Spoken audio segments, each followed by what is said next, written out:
Turn this up right here. How you doing, folks? Your boy Marcos over here, kicking it off here. Wasteland Wednesday. Sorry for being a little bit late this Wednesday, man. I was a little late this Wednesday. I got a lot of work this week. A lot of work, like overwhelmed. And I couldn't do them last. I was actually planning on doing them last weekend, but I was actually kind of busy throwing a bachelor party, so I couldn't really squeeze in the videos yet. So it's a day later too, whenever the hell this comes up. But bear with me, we're doing the best we could. You gotta remember, man.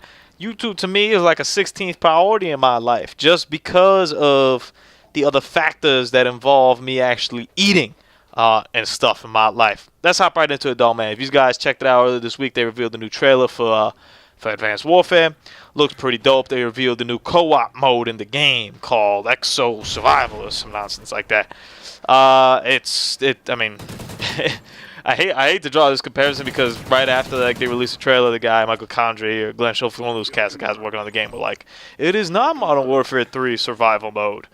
Yeah, it is, dog. Like you can look at it. When I saw it, I was like, "Okay, so this is the same thing as Modern Warfare." And I almost didn't finish the trailer. I was like, "This is the same thing as the Modern Warfare thing." I only checked the rest of the trailer just in case to see if there's anything at the end. I was like, "That's cool," and that's fine. I have no problems with that. Just taper your expectations. When it comes to these co-op modes, you kind of know what you're getting when it comes with Call of Duty. Zombies is the peak, is the pinnacle, is the top of the crop, the main guy. And then after that, everything else is secondary. The survival modes, the chaos modes, the whatever other modes that might have been out. What the hell is it called? The extinction modes. All that other stuff is secondary. I think Extinction grew up very well, and I talked about that in one of those freestyle videos that did fairly recently. I think that grew up very well from what it first started at when we got the game.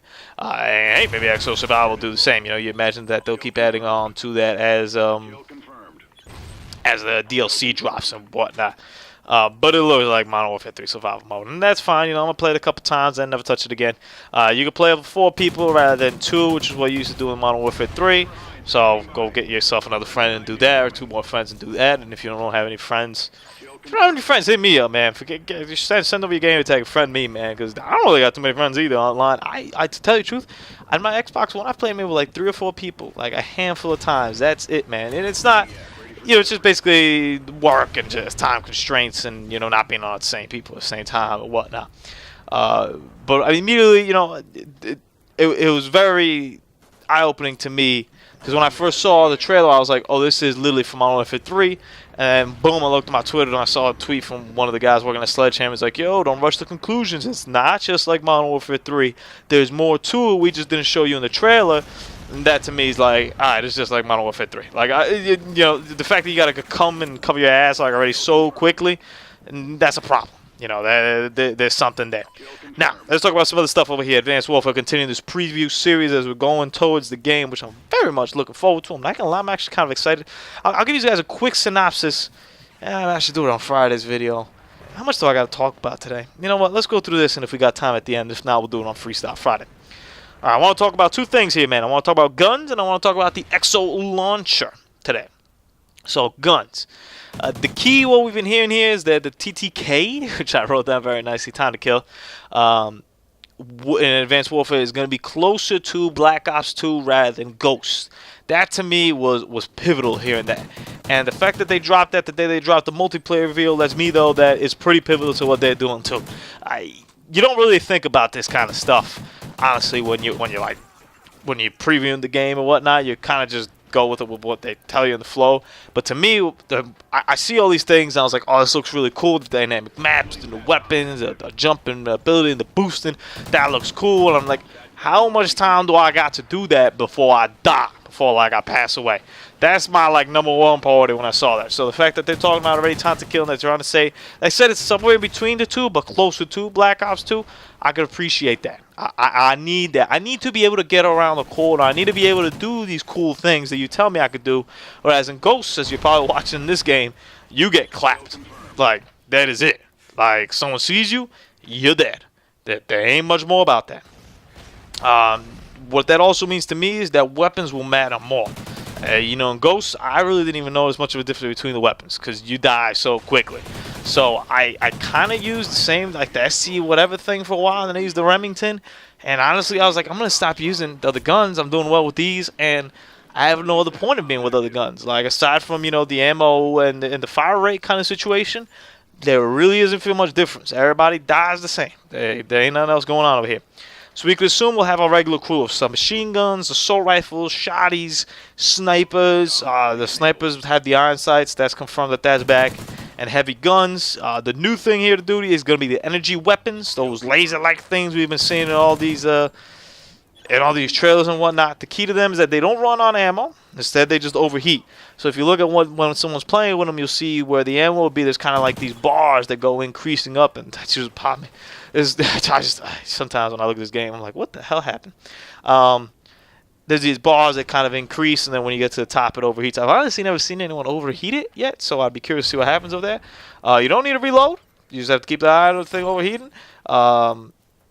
It looks like there's about 4 or 5 bars. I'd be curious to see if maybe there's an extended mags that you could put onto that makes it a little bit longer. Another trick is that you'll be able to see where the person is shooting it from.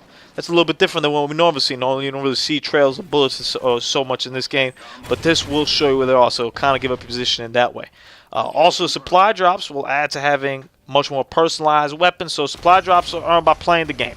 I feel like it's a similar system almost to like burn cards, or almost a kind of loot system if you want to compare it to like a little Destiny or that.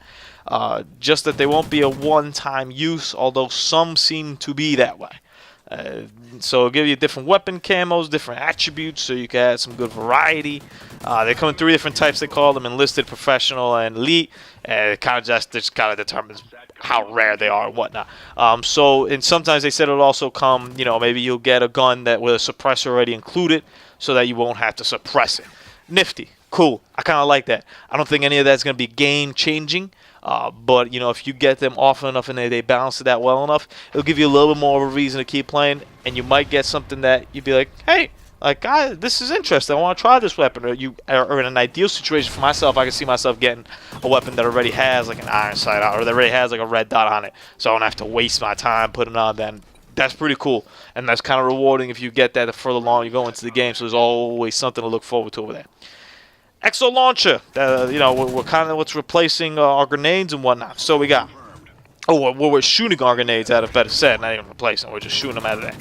We got the Semtex, the good old friendly Semtex. I love it, love it, love it, love it. Then we got ourselves a tracking drone, a piece of equipment that tracks and highlights enemy players. I think this is the red thing that we've been seeing, where you kind of throw it and it shows you where people are at. Looks pretty dope. Stun grenade. Blinds, disorients, and slows enemy can be manually detonated. So this seems to be kind of our concussion, flashbang kind of deal. Frag grenade. Cookable frag grenades. Simple. Explosive drone. A proximity trigger drone that tracks enemies and explodes when near them. I don't know about this one. I want to see this guy. This guy seems dangerous. This guy, I don't like this guy. I don't like the sound of this guy. Threat grenade. Disable enemy equipment and exo movements can be manually detonated. This is hot. I can tell you right now. You can imagine, if the game's really going to be based off boost movements from left to right, dodging and weaving through things, you could throw a nade that doesn't allow them to do that. You know how disconcerting that's going to be. Somebody, for starters, most new players just going to think that the controls messed up, and they're going to send the game back to GameStop. And that's what we're here about. We're here at Marcos18205. Our motto is sending people back to GameStop because we destroy them like that. Next, smoke grenade. Smoke. That's the note I wrote down for that. Smoke. I think you got that. Varial grenade can be cycled through stun, EMP, threat, and smoke. So this is what they showed you on the trailer, where you could switch through the nades and have different kind of nades. That's interesting. It seems like a very good idea, right? Like, yeah, why the hell wouldn't I want to have 4 different kinds of grenades and pick what I want? The only reason I'm giving you that is because sometimes you might not have time to do it. Now, I'm sure if you become professional on it, you might be quick enough, but I got a feeling, that they're not gonna make it so easy, that they're not gonna make it easy, because or else everybody will be using this. You figure, you're just in the battlefield, you don't got that much time to do and act things, you're not gonna have enough time to be over here switching with like a D-pad or something, being like, alright, left, left, left, left, smoke, thank you. Spike drone, a lethal drone that returns on command. So it's kind of the throwing knife. I don't know about the returns on command thing. That's interesting. That's almost boomerang-like. You know what's missing out that list, though? C4. Woo! Times is changing, friends. Hope you guys have a great Wednesday. Whenever you're seeing this, deuces.